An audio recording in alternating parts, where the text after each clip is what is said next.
ကြားဖြန့်ဆိုတာဒီနေ့ခေတ်မှာပေါ်လာတာမဟုတ်ပါဘူးလွန်ခဲ့တဲ့နှစ်ပေါင်း20ကျော်တန်းရွှေခေတ်ကတည်းက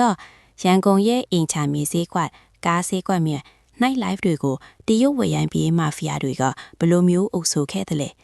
တစ်တော်တွေခုတ်ရွှေတွင်းတွေတူပြီးရလာတဲ့ငွေမဲတွေကိုဘုံချောင်းတွေထဲမှာဘယ်လိုငွေဖြူလုပ်ခဲ့သလဲဒီနေ့တော့အဲ့ဒီခေတ်ကတရုတ်တထေကြီးတွေရဲ့ဘေးနားမှာအနီးကပ်ရှိခဲ့တဲ့စကိုင်းပြန်တရုတ်ရဲ့ကိုတွေ့ဖြစ်ရမှန်တွေကိုတင်ဆက်ပေးသွားမှာပါအပိုင်း1အစိမ်းရောင်နယ်မြေမှာအမောင်စီးပွားရေးကျွန်တော်ကျောင်းပြီးစားကစကားပြန်လုပ်ခဲ့တဲ့ကုမ္ပဏီဟာအပေါ်ရန်ကြည့်ရင်တော့ထိုင်ဝမ်နဲ့စင်ကာပူကိုတစ်ပါခဲ့တဲ့ပို့တဲ့လုပ်ငန်းပေါ့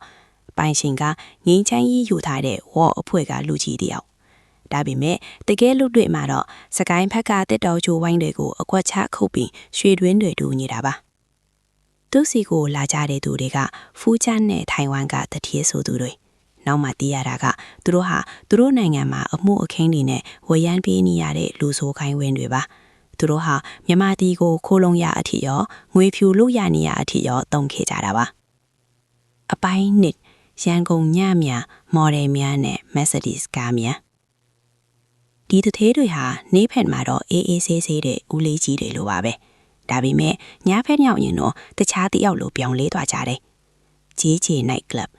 သူတို့ဝင်လာရင်ဒီဇိုင်းလုံးကားဝန်တန်းတွေတန်းစီကြိုရတယ် VIP အခန်းထဲမှာတညကိုသိန်းရာချီတန်းတဲ့ဘန်ကုန်းတွေကိုစင်ပြတ်ဆိုပြီးငွေကိုစီလိုတုံကြတာ Showbiz လောက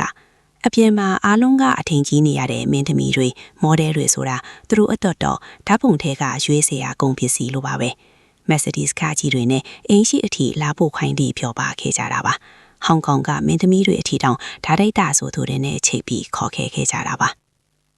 အပိုင်း3ပုံချောင်းတွေထဲကငွေခွာချမှု money laundering